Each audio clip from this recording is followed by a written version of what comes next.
Shalom. Shalom. Shalom. Bertemu kembali bersama kami The Same Ministry. Kami adalah para awam yang senang mempelajari Alkitab melalui pelajaran Sahabat. Dan ada hadir di sini Pak Elvin dan Pak Fajar yang akan menjelaskan kepada kita pelajaran pada minggu ini. Dan kita tiba di pelajaran ke-12 yang berjudul Saat Kemuliaan, Salib, dan Kebangkitan. Dan kita akan berdoa dan saya akan pimpin dalam doa. Bapa kami yang bertinggi dan mungkin yang surga, kami mengucap syukur dan berterima kasih padamu karena kami telah dikumpulkan kembali untuk mempelajari firman-Mu. Biarlah apa yang kami pelajari saat ini boleh dapat menguatkan iman kami untuk tetap setia kepadamu hingga kedatanganmu yang kedua kali. Roh Kudus-Mu menaungi hati kami, untuk kami dapat mengerti dan memahami pelajaran yang akan kita pelajari. Terima kasih Tuhan, terpujianmu di dalam nama Tuhan Yesus, kami doa. Amin. Sebelum kita memulainya, hari per hari dan kita akan meminta Pak Tobing untuk menjelaskan apa saja yang akan kita pelajari. Silakan. Baik, pemirsa The Safe Ministry, minggu ini kita akan mempelajari bagaimana proses salib dan kebangkitan. Dan kalau kita melihat judul yang dituliskan di sini saat kemuliaan, ya, saat kemuliaan. Kenapa? Kenapa atau mengapa salib itu justru dikaitkan dengan kata kemuliaan? Ya, nanti kita akan lihat karena bagi Yohanes, ya, bagi Yohanes ketika dia menuliskan kisah penyaliban Yesus, Yohanes lebih berfokus kepada apa? Lebih berfokus kepada bahwa itu adalah sebagai sebuah penobatan Yesus sebagai raja orang Yahudi. Ya, jadi artinya bukan raja dalam arti raja sebenarnya yang memerintah membebaskan dari penjajahan Romawi. Tetapi yang lebih ditekankan justru proses salib dan kebangkitan Yesus itu adalah justru di situ menggambarkan bagaimana kemuliaan Yesus. Kalau kita lihat di dalam ayat hafalan Yohanes 18 ayat 37. Maka kata Pilatus kepadanya, ya. Jadi ini adalah salah satu potongan, ya, potongan percakapan ketika di persidangan Yesus yang ketika dia dibawa kepada apa? Gubernur Roma, yaitu siapa? Pilatus. Kita teruskan, jadi engkau adalah raja. Ya, ini pertanyaan Pilatus. Yesus jawab, engkau mengatakan bahwa aku adalah raja. Untuk itulah aku lahir dan untuk itulah aku datang ke dalam dunia supaya aku memberi kesaksian tentang kebenaran. Setiap orang yang berasal dari kebenaran mendengarkan suaraku. Kita tahu bahwa selama di persidangan, Yesus tidak banyak merespon, tidak banyak menjawab pertanyaan-pertanyaan gubernur, dan bahkan tidak sama sekali tidak merespon hujatan-hujatan orang-orang yang berteriak menyalibkan dia. Tapi jawaban Yesus di ayat 37 ini mengandung satu makna yang sangat dalam. Dan walaupun ini percakapan sebentar dan Yesus tidak pernah bertemu langsung sebelumnya dengan Pilatus, tapi saat yang baik ini digunakan oleh Yesus menyatakan siapa dia. Jadi dalam kalimat yang sangat singkat tapi powerful, yang sangat berkuasa, dia katakan, untuk itulah aku lahir. Jadi dia langsung menjelaskan bagaimana dari proses dia lahir, untuk itu aku datang ke dunia ini. Supaya apa? Supaya dia memberi kesaksian tentang kebenaran. Dan bahkan dia langsung katakan bahwa orang yang berasal dari kebenaran akan mendengarkan suaraku. Jadi ini juga sekaligus ajakan kepada Pilatus dan ini juga sebagai seruan untuk apa? Mendengarkan suara dia dan sekaligus menyatakan bahwa dia itu, ya, ketika dikatakan berasal dari kebenaran mendengarkan suaraku. Kalimat ini mengatakan bahwa itulah kuasa yang dimiliki oleh Yesus, ya. Ini yang luar biasa yang kita akan pelajari nanti Pak Simon, ya. Jadi kalau kita mau melihat perbedaan keempat Injil ini, ya, kalau Matius lebih memfokuskan kepada apa?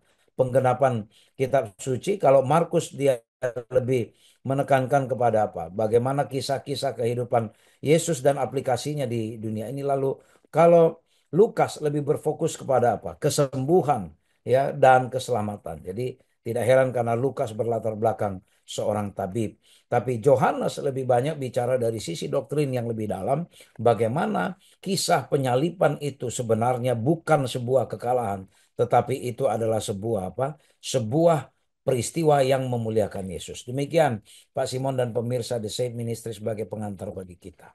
Baik, Pak Tobing, terima kasih untuk penjelasannya. Dan kita akan melanjutkan penelitian kita ke hari Minggu dengan judul Apakah Kebenaran Itu? Dan kami masih minta Pak Tobing untuk penjelasan tentang hal itu.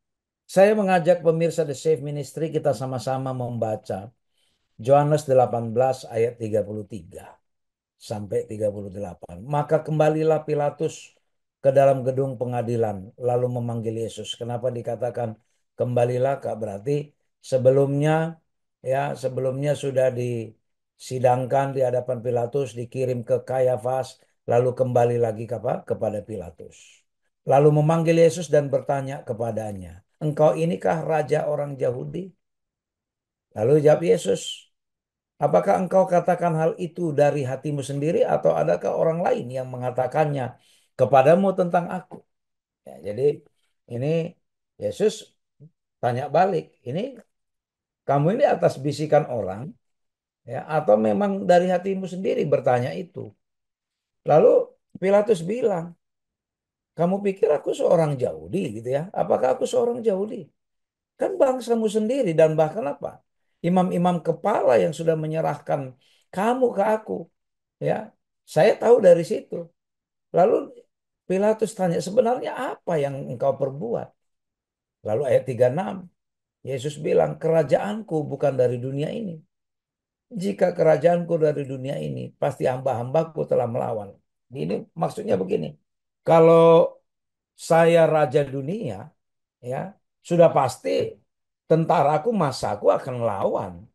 Tapi karena dibilang kerajaanku bukan dari dunia ini, ya, tapi dikatakan kalau kerajaanku dari dunia, hamba-hambaku sudah melawan supaya aku jangan diserahkan. Akan tetapi dia bilang kerajaanku bukan dari sini.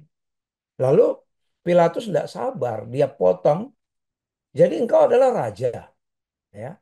Jadi engkau adalah raja. Ditanya lagi yang kedua kali. Yesus bilang, "Engkau mengatakan bahwa aku adalah raja." Ini hafalan kita.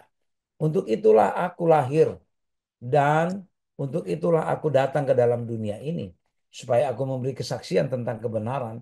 Setiap orang yang berasal dari kebenaran mendengarkan suara."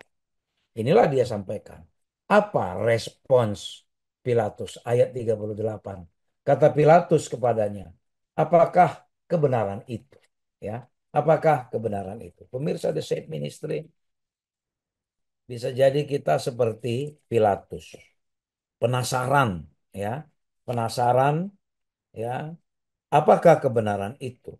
Tapi sayangnya, Pilatus tidak mendapatkan kebenaran itu. Karena apa? Sehabis dia bertanya, Yesus belum sempat jelaskan dia sudah apa. Dia sudah tinggalkan, dia sudah keluar, dia temui orang-orang yang di luar, orang-orang Yahudi yang di luar. Akhirnya apa? Dia tidak menemukan kebenaran yang sesungguhnya. Padahal kebenaran itu adalah apa? Firman Allah. Dan firman Allah itu adalah apa? Yesus itu sendiri.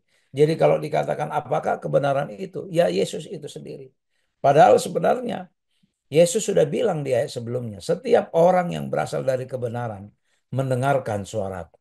Sebenarnya Yesus sudah katakan ya bahwa dialah kebenaran itu.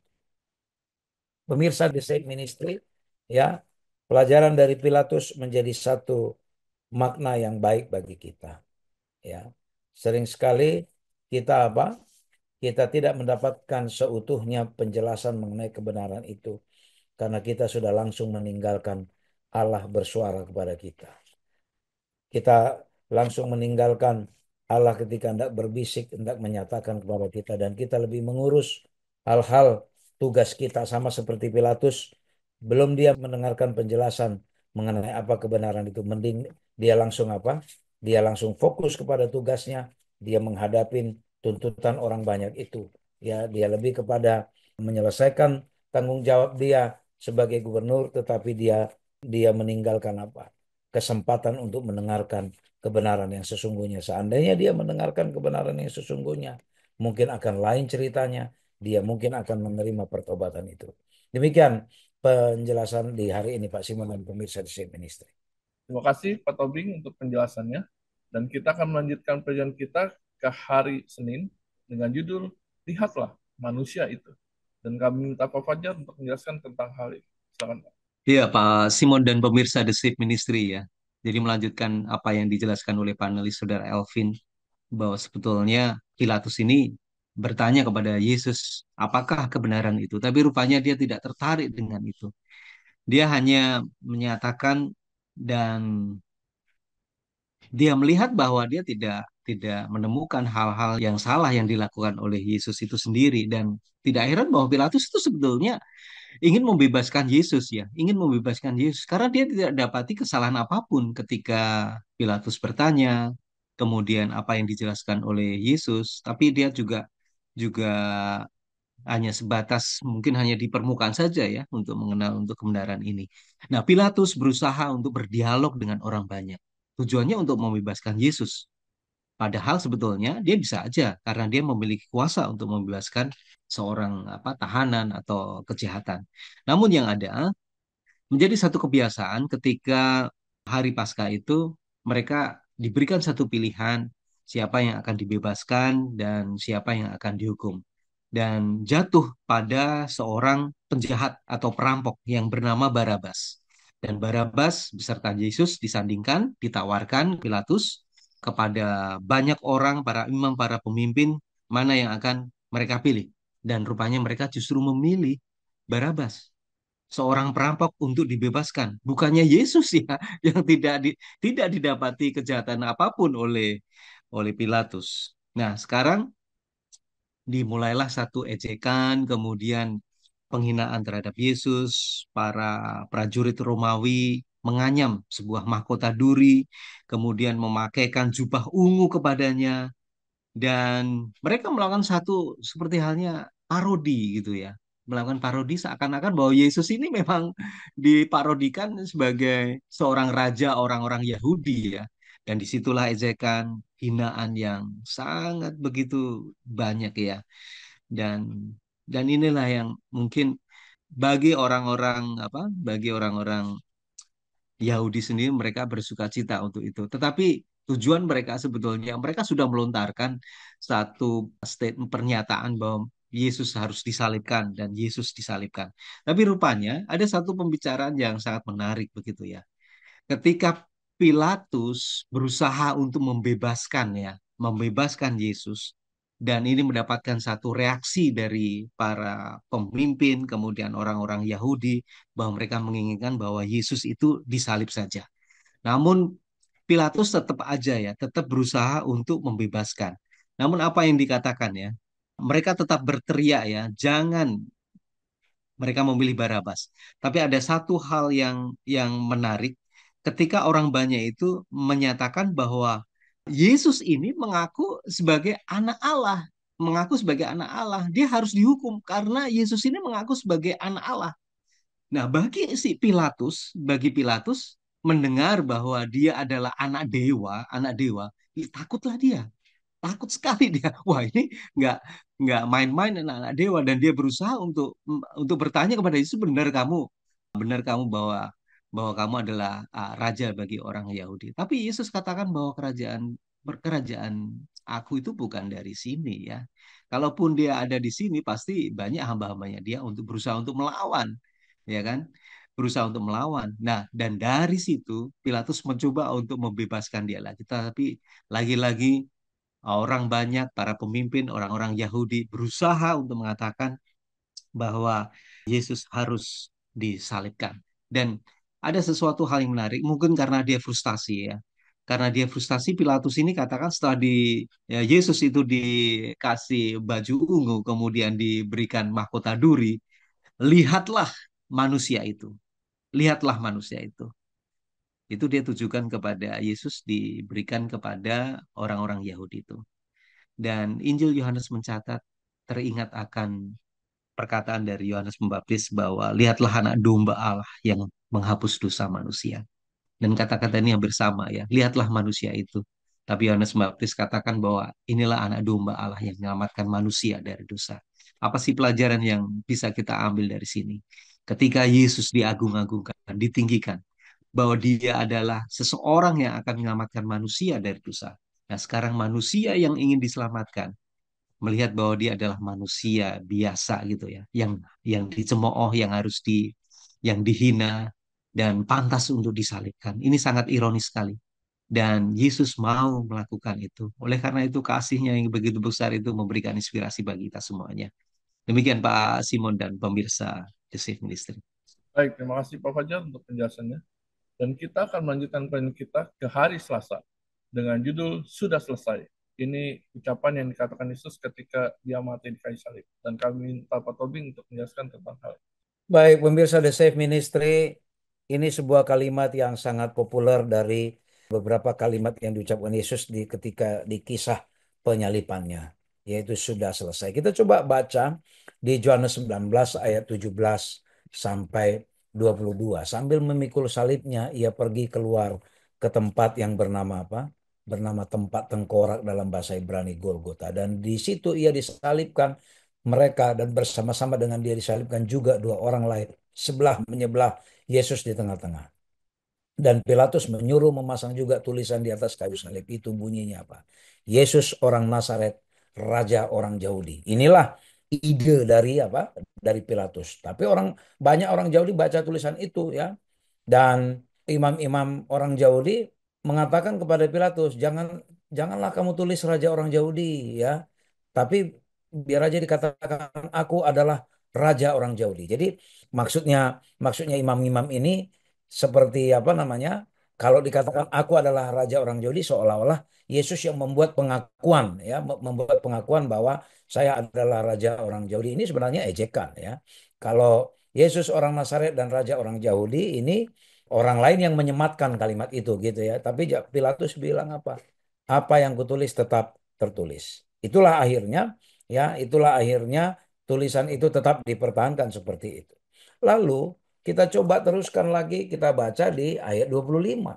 Apa yang terjadi di situ di ayat 25 sampai 27. Dan dekat salib Yesus berdiri ibunya dan saudara ibunya Maria, istri Klopas dan Maria Magdalena. Ketika Yesus melihat ibunya dan murid yang dikasihinya di sampingnya, berkatalah ia kepada ibunya, "Ibu, inilah anakmu." Ya. Lalu kemudian Yesus bilang ke murid-muridnya, "Inilah ibumu." Dan sejak saat itu murid itu menerima dia apa? Di dalam muridnya. Pemirsa The Safe Ministry, ada kisah yang sangat mengharukan di dalam peristiwa penyaliban Yesus. Yesus mengalami begitu banyak penderitaan, mulai dari dia ketika dihianati, diserahkan kepada tentara-tentara Roma, dia dipukuli, dia disiksa. Tapi yang paling mengharukan adalah apa? Ketika ibu Yesus menyaksikan semuanya peristiwa yang dialami oleh anaknya. Tidak mudah menjadi Maria. Tidak mudah bagi seorang ibu dengan mata kepala sendiri menyaksikan anaknya disiksa. Terbayang bagi dia bagaimana perjuangan ibunya ini ketika mengandung, melahirkan ya di kandang domba, membesarkan, dan terbayang baginya bagaimana Yesus adalah anak yang baik, anak yang patuh, tidak pernah membuat masalah. Bagaimana anaknya sudah melakukan banyak mujizat, membantu orang, menyembuhkan orang sakit, membangkitkan orang mati, membuat orang lumpuh menjadi berjalan. Tapi sekarang di hadapan mata kepala sendiri, dia melihat anaknya disiksa dengan cara yang sangat sadis dan tidak manusiawi. Ya. Lalu dengan suara yang berat, yang kurang berdaya, masih sempat anaknya mengatakan, "Ibu, inilah anakmu." Dan dia tidak lupa juga supaya dia menyerahkan ibunya kepada apa? Kepada murid-muridnya, supaya mulai dari sekarang ya, terimalah ini sebagai apa? Sebagai ibumu. Pemirsa The Safe Ministry, ini satu pelajaran yang sangat luar biasa kepada para kaum ibu dan juga kita sebagai anak, bagaimana kita menghormati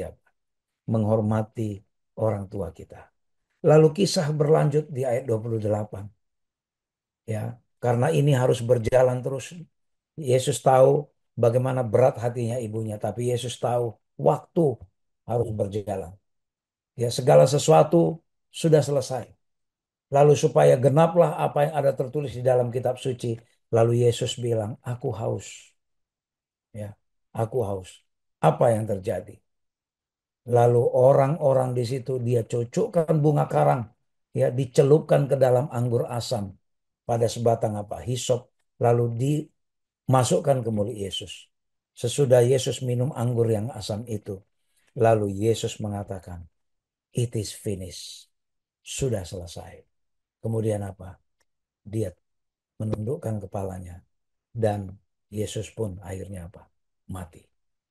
Pemirsa The Save Ministry, sungguh sangat emosional peristiwa ini. Seandainya kita ada di situ dan kita merasakan bagaimana Yesus yang begitu baik, kita bisa melihat bagaimana emosionalnya. Walaupun akhirnya ya sejarah dituliskan bahwa orang-orang yang dulunya sudah dia bantu, yang sudah dia sembuhkan, ternyata banyak yang menjauh dari dia. Hanyalah ibunya dan beberapa kaum perempuan yang mengikuti dia. Dan saudara dekatnya. Dan bahkan murid-muridnya pun menjauh-jauh dari Yesus. Tapi inilah yang harus Yesus alami. Dan Yesus harus menyelesaikan. Dan setelah selesai semua misinya, dia katakan, sudah selesai. Ya, sudah selesai. Dalam kata Yunani, teleo. Ya, sudah genap. Ya, sudah genap artinya sudah komplit, sudah lengkap, ya, sudah lengkap, sudah selesai semua, sudah sempurna semua apa misi yang diserahkan Bapaknya kepadanya. Dan inilah ya satu kisah yang sangat mengharukan ya bagi kita. Jika ini kita ingat-ingat bagaimana Yesus menjalani proses penyaliban itu dan bagaimana dia menyelesaikan semua misinya. Seharusnya ini menjadi apa? Menjadi satu panggilan yang luar biasa bagi kita untuk apa? Untuk menyambut kasih-Nya. Biarlah ketika Yesus katakan sudah selesai, ya, sudah genap semua misinya. Demikian juga kita menerima misi Yesus itu. Biarlah ketika dia memandang kepada ibunya, ya, memandang kepada ibunya sebagai bentuk kasihnya kepada ibunya. Walaupun dia di dalam penderitaan, dia tetap ingat kepada ibunya. Biarlah ini satu pelajaran bagi kita bagaimana kita menghormati ibu kita. Apapun kondisi ibu kita, apapun kondisi orang tua kita, kita menghormati orang tua kita. Sudah selesai dan biarlah kiranya apa? Misi Yesus juga genap di dalam hidup kita. Demikian Pak Simon dan pemirsa The Safe Ministry. Baik, terima kasih Pak Tobing untuk penjelasannya. Dan kita akan melanjutkan pelajaran kita ke hari Rabu dengan judul Kubur yang Kosong. Dan ini adalah pengharapan kita bahwa Yesus telah bangkit untuk menebus kita dari dosa. Dan kami minta Pak Fajar untuk menjelaskan tentang hal ini. Silakan. Ya, Pak Simon dan pemirsa The Safe Ministry ya. Setelah peristiwa penyaliban itu membuat ya murid-murid Tuhan Yesus itu sangat shock ya. Dan tentunya sedih sekali. Dan ketika itu hari Sabat sudah mau apa? Sudah mau datang. Jadi mereka ya berusaha untuk semaksimal mungkin untuk membantu prosesi penguburan Yesus di gua milik Yusuf Arimatea ya. Jadi mereka sangat terburu-buru pada hari Jumat dan Sabat itu akan tiba. Jadi tidak tuntas mereka mungkin menyelesaikan ya, memberikan rempah-rempah, kemudian ya merawat Yesus. Dan ini menjadi satu kesedihan yang luar biasa ya. Saya bisa bayangkan bagaimana murid-murid kehilangan gurunya, rabinya, Yesus itu sendiri yang mereka sudah cukup dekat 3,5 tahun pelayanan ya. Dan inilah hati mereka semakin kaget ketika Maria pada hari Minggu pagi itu datang ke kubur Yesus. Maria Magdalena itu datang ke kubur Yesus, kemudian dia melihat bahwa kubur itu kosong. Ini yang membuat dia kaget sekali ya. Batu sudah terguling, kemudian kubur itu kosong, dia tidak menemukan akan jasad daripada Yesus. Kemudian dia berusaha untuk memberitahukan hal ini kepada murid-muridnya. Dan apa yang terjadi berikutnya adalah dua murid Yesus yaitu Petrus dan Yohanes ingin membuktikan apa yang disampaikan oleh Maria ya. Ingin Maria, mereka berlari dan Yohanes terlebih dahulu sampai di dikubur di tempat di mana Yesus itu dikuburkan. Dan dia melongo ya, dia tidak masuk. Dia tidak masuk, dia hanya melongo dan melihat bahwa kain lenan yang membungkus itu sudah berada di tanah ya, sudah berada di tanah. Dan dia melihat juga yang kain yang untuk membasuh peluh ya, kain peluh itu sudah tergulung. Kemudian Petrus setelah itu datang, dia tidak melongo, dia langsung masuk ke dalam dan dia melihat sendiri bahwa tubuh Yesus tidak ada di dalam gua tersebut. Dan Yohanes masuk juga di situ dan dia melihat dan dia baru paham ya, dia baru paham dan sebetulnya dia tidak mengerti, tidak mengerti akan peristiwa ini dan dia mencoba untuk mengaitkan. Mari kita coba baca dalam Yohanes 20 ayat yang ke-6. Maka datanglah Simon Petrus juga menyusul dia dan masuk ke dalam kubur itu dan dia melihat kain kapan terletak di tanah. Kain kafan ya. Kain kafan terletak di tanah. Sedang kain peluh yang tadinya ada di kepala Yesus tidak terletak dekat kain kafan itu, tetapi agak di samping di tempat yang lain dan sudah tergulung. Maka masuklah juga murid yang lain yang lebih dahulu sampai tadi, yaitu si Yohanes itu ya, dan dia melihatnya dan percaya. Sebab selama itu mereka belum mengerti isi kitab suci yang mengatakan bahwa ia harus bangkit dari antara orang mati. Lalu pulanglah kedua murid itu ke rumah. Yohanes sang penulis dari kitab Injil, dia belum paham akan semuanya ini. Dia baru paham ketika Yesus menampakkan dirinya. Dan Yohanes sang kekasih ini dia menuliskan peristiwa itu sangat begitu detail dan mencoba untuk memberikan informasi fakta yang sesungguhnya bahwa bahwa kubur itu sudah kosong dan Yesus tidak ada di dalam kubur itu. Nah, sekarang apa yang terjadi? Yang terjadi adalah begitu banyak pendapat yang sangat begitu liar menyatakan bahwa Yesus itu jasadnya diambil oleh orang dan banyak beredar ya. Banyak beredar bahwa tubuh Yesus dicuri, kemudian sudah dibawa pergi, disembunyikan dan lain sebagainya. Tetapi kalau kita lihat ya, faktanya ada tiga fakta yang barangkali menjadi satu referensi bagi kita ya. Apa sih pentingnya? Mengapa kita harus memahami akan peristiwa ini bahwa kubur itu kosong? Apa pentingnya bagi kita mengetahui bahwa kubur Yesus itu adalah kosong? Baik, kita akan coba menganalisa ya dengan fakta yang terjadi. Ada tiga alasan. Yang pertama, Injil yang lain yaitu Matius mengatakan bahwa kubur itu dijaga dan kita tahu bahwa kubur itu dijaga oleh tentara Romawi. Bagaimana seorang perampok dia bisa mengalahkan para penjaga itu ya? Kalau itu bukan ada satu kuasa yang sangat besar sekali menggulingkan batu itu, nggak mungkin ya. Dan dan berikutnya adalah perampok kubur biasanya mencuri barang berharga, bukan mayat yang membusuk. Kalau seorang perampok dia akan mengambil harta benda. Pada zaman dulu mungkin ya ada beberapa ya mereka yang mati kemudian diikut sertakan semua harta bendanya ya. Dan perampok, pencuri itu tentunya mengambil harta harta benda yang sangat berharga, bukan mengambil mayat yang sudah membusuk ya. Nah, fakta yang ketiga adalah perampok kubur biasanya terburu-buru dan tidak melipat kain kafan. Nah, inilah alasannya.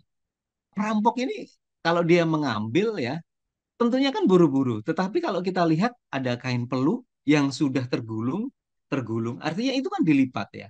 Berarti ada sesuatu bukan perampok yang melakukan hal itu, tetapi memang sengaja bahwa Yesus itu sudah bangkit di antara orang mati. Ya seakan-akan kita bangun dari tidur, kemudian kita merapikan tempat tidur kita. Seperti itu ya. Artinya ada satu tujuan khusus bahwa kubur itu kosong, yaitu bukan karena dicuri oleh orang, bukan karena dirampok, tetapi oleh karena ada satu peristiwa bahwa Yesus itu bangkit dari antara orang mati. Demikian, Pak Simon dan pemirsa di sini. Baik, terima kasih Pak Fajar untuk penjelasannya. Dan kita akan melanjutkan pengajian kita ke hari Kamis dengan judul Yesus dan Maria. Dan kami masih minta Pak Fajar untuk menjelaskan tentang hal ini. Iya, Pak Simon dan pemirsa di sini. Saya sangat sedih sekali ya membaca kisah ini ya antara pertemuan Yesus dengan Maria. Nah, sekarang pertanyaan bagi kita semuanya, apa sih respon yang kita pahami dengan peristiwa yang terjadi? Sebetulnya Maria ini ketika dia tahu bahwa kubur itu kosong, kemudian Petrus dan Yohanes sudah meninggalkan kubur itu, Maria itu masih berada di situ.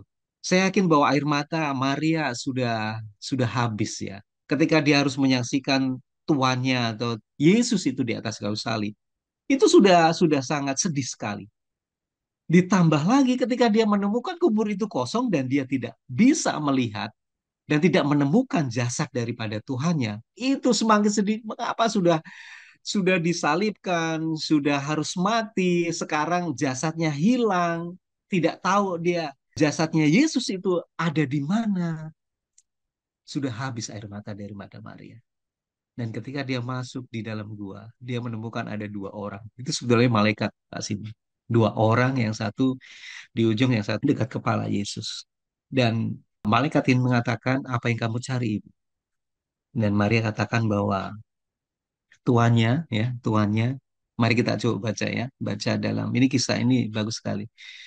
Maria berdiri dekat kubur dan menangis. Sambil menangis ia menjenguk ke dalam kubur itu dan tampaklah olehnya dua orang malaikat berpakaian putih, yang seorang duduk di sebelah kepala dan sebelah kaki di tempat mayat Yesus terbaring. Kata-kata malaikat itu kepadanya, "Ibu, mengapa engkau menangis?" Jawab Maria, "Tuhanku telah diambil orang dan aku tidak tahu di mana itu diletakkan."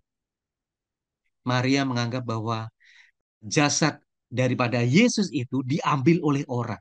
Itu pemikiran dia, pemikiran. Dan itulah yang membuat dia merasakan sedih. Ayat yang ke-14. Sesudah berkata demikian, ia menoleh ke belakang dan melihat Yesus berdiri di situ, tetapi ia tidak tahu bahwa itu adalah Yesus. Jadi ada tiga orang, dua itu malaikat yang duduk, kemudian yang satu itu adalah Yesus itu sendiri ya. Dan inilah pembicaraan Yesus. Ayat yang 15, kata Yesus kepadanya, "Ibu, mengapa engkau menangis? Siapakah yang engkau cari?" Jadi Maria itu tidak sadar bahwa yang di belakang dia itu adalah Yesus yang dia cari, yang mana Yesus sudah bangkit di antara orang mati. Tapi entah kenapa ya, seakan-akan ada satu halangan yang dia tidak pahami. Maria menyangka bahwa orang itu adalah penunggu taman, lalu berkata kepadanya, "Tuhan, jikalau Tuhan yang mengambil dia, katakanlah kepadaku di mana Tuhan meletakkan dia, supaya aku dapat mengambilnya." Ya, ini sangat logis sekali ya, bahwa Maria mengatakan bahwa orang yang bertanya itu adalah penjaga taman, dan dia bertanya, kalau memang engkau yang mengambil jasad daripada Yesus, tolong tunjukkan supaya aku bisa mengambilnya kembali. Begitu cintanya Maria ini kepada Yesus ya. Begitu cintanya dia. Bahkan dia rela untuk mencari Yesus. Mencari Yesus. Dan apa yang dikatakan oleh Yesus? Ketika Yesus mengucapkan, memanggil namanya Maria. Dia katakan Maria. Dia panggil itu, dan Maria tahu itu panggilan kesayangan dia ya, yang diucapkan oleh Yesus. Maria lalu berpaling dan berkata kepadanya dalam bahasa Ibrani, Rabuni, yang artinya guru. Maria baru sadar ketika Yesus memanggil nama dia, Maria.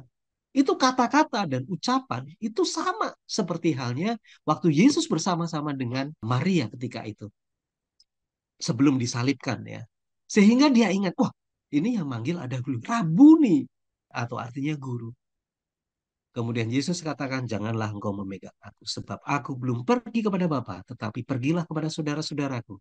Dan katakanlah kepada mereka bahwa sekarang aku akan pergi kepada Bapakku dan Bapamu, kepada Allahku. Dan ada misi yang diberikan oleh Yesus kepada Maria. Supaya memberitahukan hal ini bahwa Yesus ini yang sudah mati, itu dia bangkit. Dan dia siap datang kepada Bapa. Ya, Bapa kita, Bapa Mari, Bapa murid-muridnya. Dan dia sudah menyelesaikan misinya. Bahwa dia ingin merekatkan kembali hubungan yang sudah retak ini. Yaitu oleh akibat dosa. Yesus sudah menyelesaikan misinya dan dia bangkit. Dan ini diberitahukan, misi ini diberitahukan kepada Yesus, kepada Maria. Supaya memberitahukan hal ini semuanya kepada murid-muridnya. Apa sih pelajaran yang bisa kita ambil? Ketika Yesus datang kepada kita, ketika Yesus berbisik kepada kita, ada satu misi bahwa Yesus yang sudah mati itu bangkit dan kubur itu kosong. dan tidak ada jasad Yesus. Oleh karena Yesus sudah bangkit dan sekarang sudah naik ke surga, Dia menjadi perantara bagi kita dengan Allah Bapa yang ada di surga. Beritakan ini kepada semua orang. Sehingga bukan hanya kita yang selamat. Kesedihan yang sangat begitu mendalam, kehilangan yang luar biasa oleh murid-murid Yesus, bahkan Maria, itu tergantikan dengan kehadiran penampakan Yesus ketika Dia sudah bangkit di antara orang mati. Dan biarlah ini menjadi inspirasi bagi kita bahwa Yesus yang kita percaya memang betul-betul sudah bangkit, dan kita tidak akan berpaling daripada kepercayaan ini. Iman kita semakin diteguhkan sampai Yesus datang menjemput kita semuanya pada kedatangan yang kedua kali. Demikian Pak Simon dan pemirsa The Same Ministry. Baik, terima kasih Pak Fajar untuk penjelasannya. Tidak terasa kita akan mengakhiri pelajaran kita pada minggu ini, dan kami minta Pak Tobing untuk merangkumkan apa saja yang telah kita pelajari. Silakan. Pemirsa The Save Ministry, apa yang dilakukan Yesus di dunia ini semua itu akan sia-sia seandainya Yesus tidak mati dan tidak bangkit. Ya, ini semua dilakukan oleh karena kasih-Nya kepada kita, dan kasih-Nya itu berkuasa, berkuasa membuat Dia bangkit ya untuk menyelesaikan tugasnya dan menyelamatkan kita dari apa? Dari jajahan dosa ya yang dibuat oleh Lucifer kepada kita. Pilatus adalah orang yang sebenarnya cukup berperan di dalam proses penyaliban Yesus. Pilatus sebenarnya bisa membebaskan Yesus, tapi dia lebih apa? Lebih mementingkan tidak mau kehilangan jabatan. Pilatus mengorbankan prinsip, ya, menghindar dari kerugian walaupun dia tahu sebenarnya orang yang di hadapannya itu bukan orang yang melakukan kesalahan. Pilatus adalah contoh orang yang berkompromi terhadap kejahatan, ya, terhadap kemunafikan dan ke tindakan-tindakan yang tidak benar. Tetapi Yesus ya adalah tokoh yang menggambarkan atau melambangkan kasih yang sesungguhnya. Dan atas kuasa sorga telah membuat atau mendampingi Yesus, menguatkan Yesus menjalankan misinya. Walaupun dia menderita sebagai orang di dunia, sebagai manusia di dunia, tapi dia memang harus lewati itu. Ya, harus lewati itu. Karena kalau tidak dia lewati itu, kita tidak ada pengharapan. Kubur Yesus tidak akan pernah terbongkar.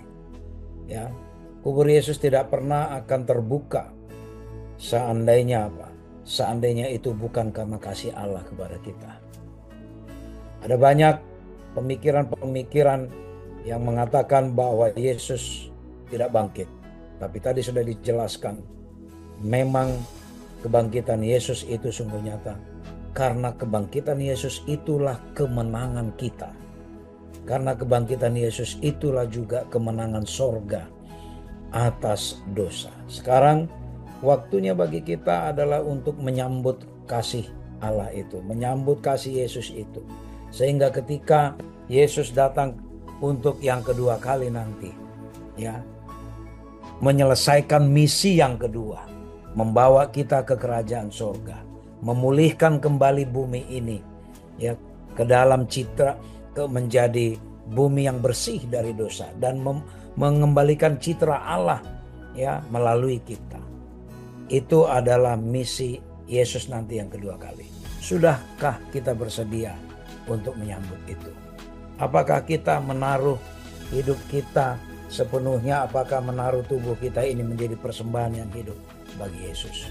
Itulah yang perlu menjadi perenungan bagi kita. Jangan sampai kita seperti Pilatus mengorbankan prinsip, mengorbankan kebenaran demi apa? Demi kepentingan sesaat, demi jabatan kita, demi bisnis kita, demi karir kita, demi ambisi kita di dunia ini.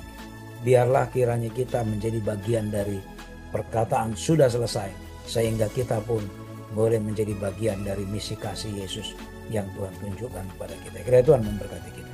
Terima kasih pada para panelis yang telah menyerangkan hari per hari, Pak Elvin dan Pak Fajar. Dan biarlah kita tetap percaya bahwa Yesus telah mati dan bangkit untuk menyelamatkan kita semua dari binasa dosa. Dan kita akan menutup kajian kita pada minggu ini, dan kami minta Pak Tobing untuk berdoa. Silakan. Ya Bapa di sorga, terima kasih Tuhan untuk kerelaan-Mu hidup bersama kami, menderita menjadi manusia, berdosa, mengalami penderitaan yang tidak pernah dialami oleh manusia, dan bahkan Engkau dipermalukan, disalibkan dengan cara yang paling kasar, paling sadis, yang tidak seimbang dengan perbuatan baik yang Engkau telah berikan. Namun Tuhan, Engkau Allah maha baik. Engkau bahkan menyelamatkan kami melalui kebangkitan Yesus. Kebangkitan yang memenangkan kami dari cengkeraman dosa yang dijerat oleh perangkap yang diberikan oleh Lucifer kepada kami. Bapa di sorga, tugas kami sekarang adalah menyambut kasih-Mu. Tanpa pertolongan Roh Kudus Tuhan, kami tidak bisa melakukan ini. Ya Bapa di sorga, tolonglah, kuasai kami, bentuklah kami Tuhan. Ajarlah kami, didiklah kami, dan biarlah Engkau mengendalikan kami Tuhan, agar kami boleh bertindak sesuai dengan kemauan Tuhan, bukan atas kemauan kami. Biarlah kami bersama dengan pemirsa The Save Ministry menyambut kasih-Mu Tuhan yang besar itu, yang sudah Tuhan tunjukkan, sehingga kami memiliki pengharapan bertemu dengan Engkau, pengharapan bertemu dengan Bapa dan hidup bersama-sama dengan Engkau di kerajaan surga, dan kembali ke bumi ini menikmati bumi yang sempurna sebagaimana yang Tuhan ciptakan seperti sedia kala. Terima kasih Tuhan, kami yakin Tuhan Maha Baik yang akan menyembuhkan kami. Dalam nama Yesus kami berdoa, amin. Amin. Terima kasih pada para pemirsa yang telah menyaksikan video ini. Biarlah ini boleh menjadi berkat bagi kita. Dan jika Anda berkenan, Anda boleh mensuka video ini, berlangganan channel kami, dan mengomentari juga, dan membagikan juga, agar orang lain boleh dapat terberkati. Sampai bertemu minggu depan. Shalom. Shalom. Shalom. Tuhan memberkati.